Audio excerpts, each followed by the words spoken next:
Another victory, another chance. Alexis Tsipras has won the support of Greek voters for a third time in a year. Now he will have to drive through controversial austerity measures agreed with international lenders. So how will Tsipras fare this time around? This is Inside Story.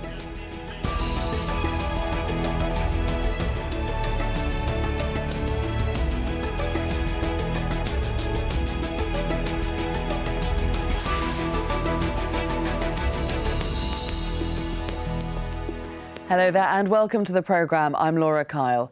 Alexis Tsipras took a risk last month when he stepped down as Prime Minister of Greece and announced a snap election. His critics accused him of doing a U-turn on his opposition to austerity measures.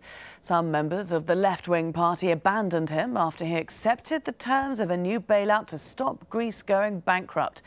Now, the Syriza leader says he feels vindicated after winning a convincing mandate in Sunday's poll. But he won't have much time to celebrate, as Barnaby Phillips reports from Athens. They gave him a second chance and Alexis Tsipras savoured the moment. He lost his struggle with Greece's creditors and was forced to accept more austerity. He survived a party rebellion, and yet he appears to have emerged almost as popular as ever. I want to thank you from the bottom of my heart for this great victory, for this clear victory. We gave a tough and difficult fight, and today I feel vindicated because the Greek people gave a clear mandate for us to continue to battle in and out of the country to raise up our people's dignity.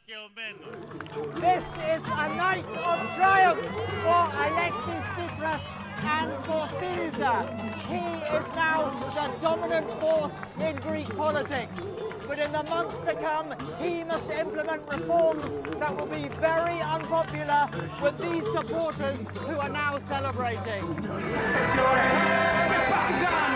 But those concerns are for another day. Syriza voters hope that where Greece has led, other European countries will follow and embrace left-wing politics. Greece can start changing the politics, so the other countries can do the same, Spain and Italy. We win, we change in the Europe for all the people of Europe. Many Greeks feel that Alexis Tsipras fought hard for their country and that if more austerity is inevitable, he will at least try to mitigate its impact on the poorest in society. A lot of people believe that Alexis Tsipras did his best negotiating. He was inexperienced. He was like David struggling with a very strong, ruthless Goliath, and he failed. But now we're going to give him a second chance because he deserves it. Another sobering night for the old political establishment, which so many Greeks still blame for their country's predicament. The centre-right New Democracy quickly accepting defeat. But voter turnout was significantly down. Many Greeks, both on the left and right, feel betrayed and disillusioned. And in the difficult months that lie ahead, their faith in their politicians is bound to come under further strain. Barnaby Phillips, Al Jazeera, Athens. So lots for the new Greek Prime Minister to deal with. He's already said he will renew a coalition with the small independent Greeks party to give him a strong majority in Parliament. Then he'll be faced with the daunting challenge of implementing tough reforms demanded in return for an €86 billion international bailout package. Those reforms include tax rises, pension cuts and welfare reforms. Tsipras will have just a few weeks to start making those changes if he wants to retain the confidence of international lenders who are keeping the Greek economy afloat. Let's bring in our guests now to discuss these points in more detail. In Athens, we have Dimitris Rapidis, Director of Bridging Europe. That's a think tank on opinion polls for Greek elections. In Brussels, Petros Fasoulas, Vice Chairman of the European Movement UK. Also in Athens, Dimitri Sotiropoulos, Associate Professor of Political Science at the University of Athens. Welcome, all of you, to the programme. Dimitri, if I could start with you, because Syriza won a much more convincing victory than anyone thought was possible. Why is that? Yes, probably this was a victory which impressed the leader of the party itself. The fact is that other leaders were not as convincing as Mr. Tsipras in passing the message that they are able to implement the bailout program in a way that will not be as painful as it sounds, because indeed the bailout program includes some really very, very harsh austerity measures. Absolutely, we'll be talking a little bit more detail about those austerity measures. First of all, Petros, why do you think that Greeks still gave Tsipras a mandate to lead? Why do they still trust him? Well, all you have to do is look at the political landscape in Greece and you realize there are not that many alternatives. But the fact of the matter is that Mr. Tsipras has been able to convince the Greek people that the third bailout wasn't an effect of his choosing. It was forced upon him, and the Greeks believe that he is the only one able to moderate a little bit the effect of that bailout, of those bailout terms. But the most important thing is that he is seen as an alternative, something new. And despite what happened over the last 7 months, Greeks remain desperate for a bit of hope and something new to cling on. Dimitris, will Tsipras bring Greeks that hope that they crave? I mean, they've given him another mandate to lead, but does that also translate into a mandate to implement the austerity measures that are going to be demanded of him? Well, I think that despite the resounding win of Syriza, it's not that Tsipras convinced the Greek electorate that he will implement the reform package, the bailout package, better than the other parties. Mainly, it's the fact that all the way during the campaign, Syriza was insisting that the dilemma was between choosing to vote for a fresh politician, a new politician in the Greek political establishment, or deciding to favor the old political system that brought the Greek economy into this stalemate. So I think that it's more of a combination of a political leadership and at the same time of lack of any other credible alternatives. So Petros, Greeks have possibly high hopes for Tsipras, but he's going to have to implement these austerity measures. What exactly is he going to be putting into place? I think it's about time, not just Mr. Tsipras and the Greek people, but all of us look beyond the austerity measures. There is indeed a significant fiscal consolidation that Greece has continued to put in place, but the key here are the reforms that Mr. Tsipras has to implement, and that's the most difficult bit, if I may say so, of the next 2 to 3 months. He has now a different parliament to work with. The dissidents in his own party have crashed out and they have found themselves outside of parliament altogether. And this is a unique opportunity for him, with the support of the old mainstream parties of the center and the center right and center left, to push forward with the necessary reforms to change Greece once and for all. And that means opening up the economy, liberalizing professions, and above all dealing with chronic corruption, clientelism and tax evasion. These are the key bits that I think if he is able to implement swiftly over the next few months, he will be able to turn around the country and gain even more support, not just domestically, but in Europe and across the world too. Dimitri, that's a pretty optimistic viewpoint there from Brussels, from Petros. Do you agree that this election has brought now a politically stable Greece to the forefront, one that can turn around the country?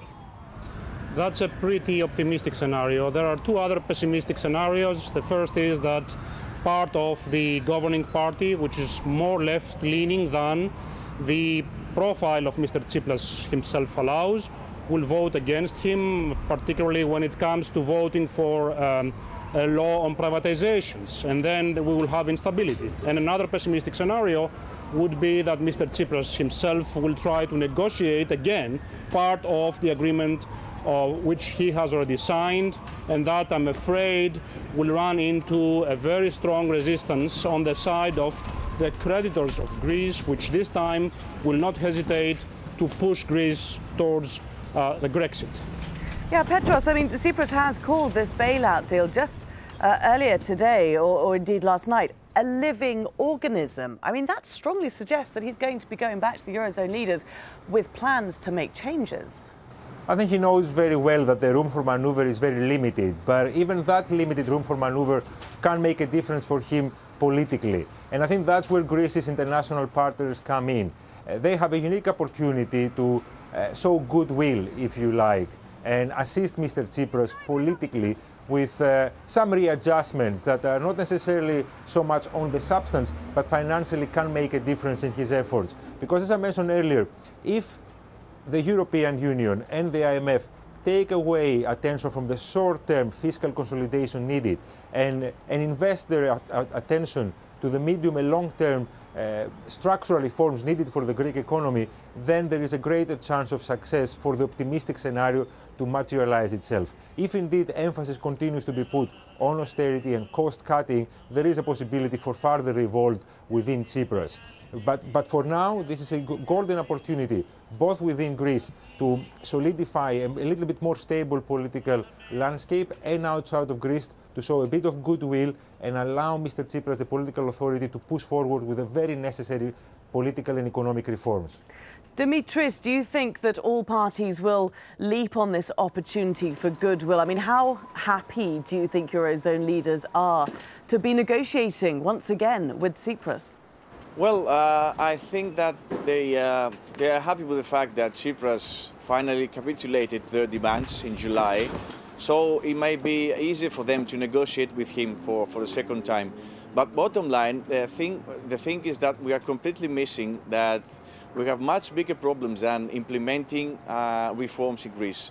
There have been a discussion years and years on about how Greece will implement this or the other reform package. But at the end of the day, we always end taking another rescue package that is designed to fail. This bailout is designed to fail, as the previous one failed as well.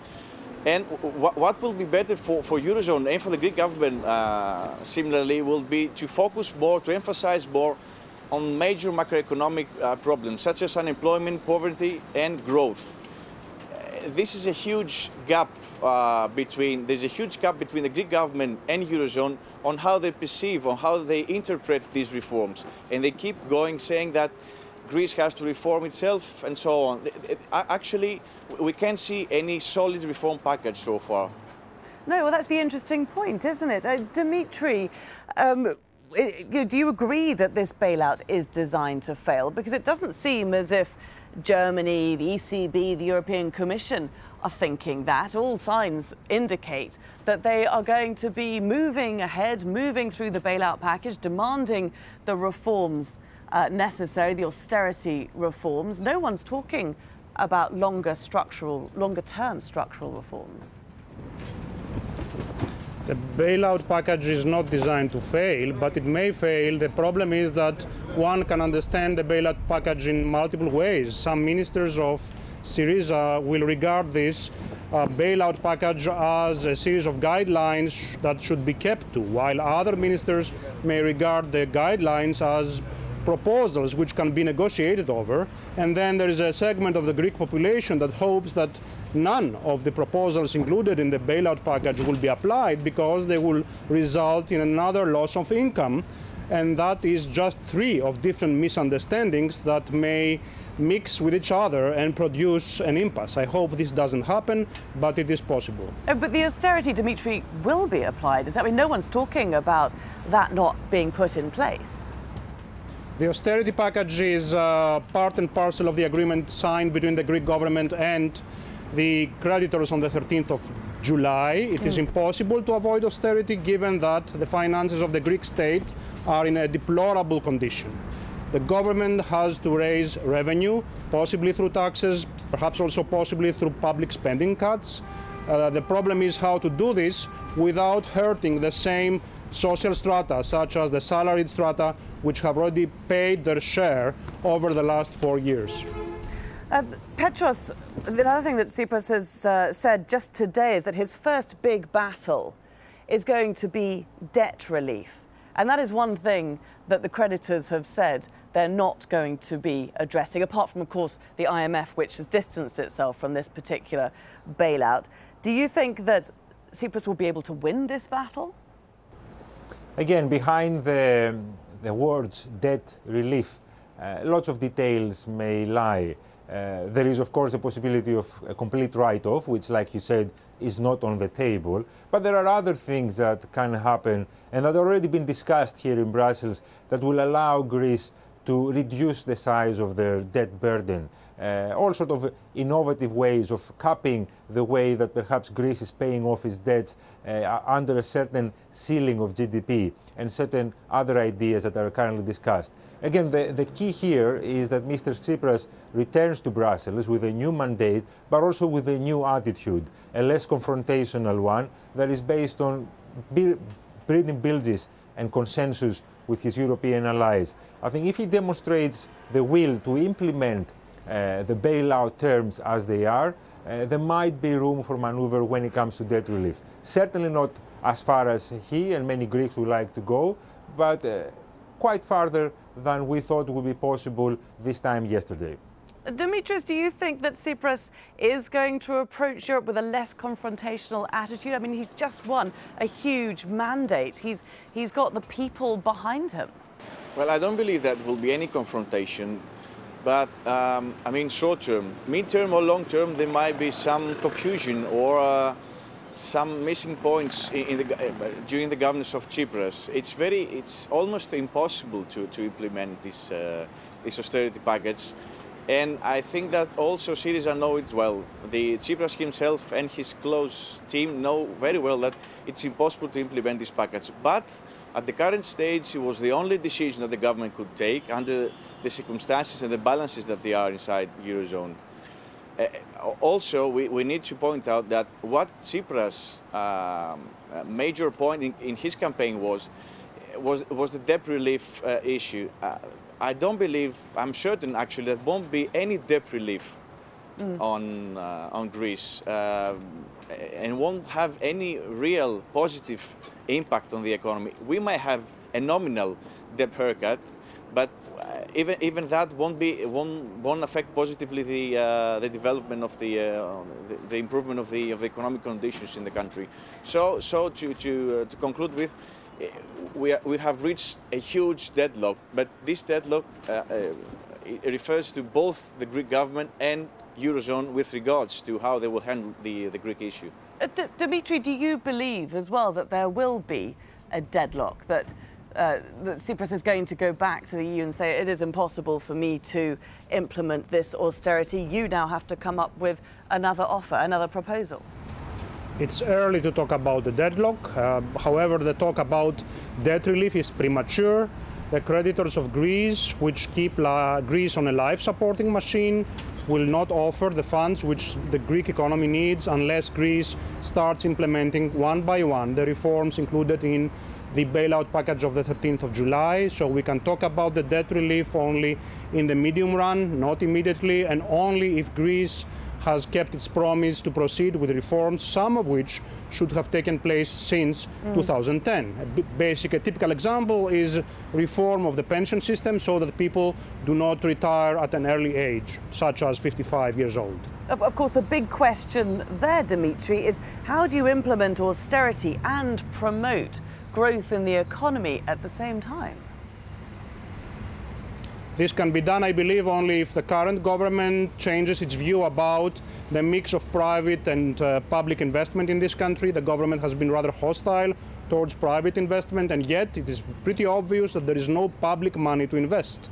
So a shift towards inviting Greek and foreign investors to invest in targeted areas of the Greek economy under, of course, the supervision of the Greek state may be a way out. Petros, bringing private investors to Greece as a way to promote the growth of the economy, it sounds good on paper, but in reality, should investors be wary of investing in this country?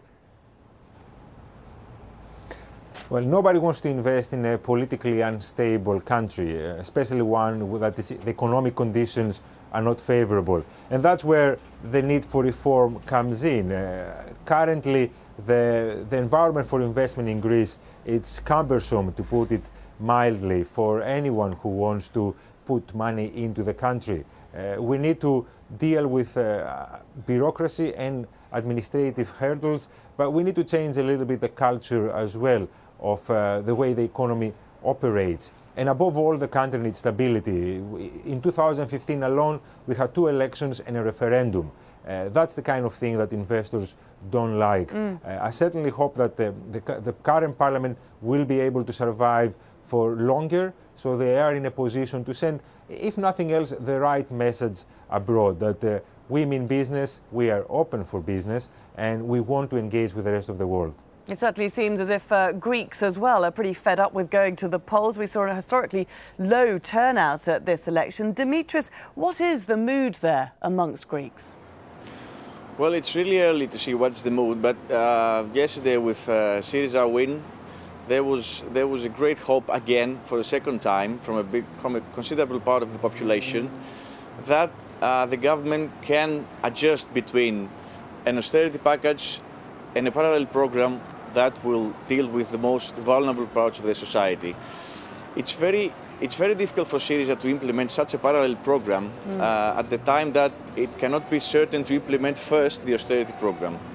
So there is a chance that Syriza and Tsipras may be trapped on the way towards implementing both programs and ending up without doing nothing in the country.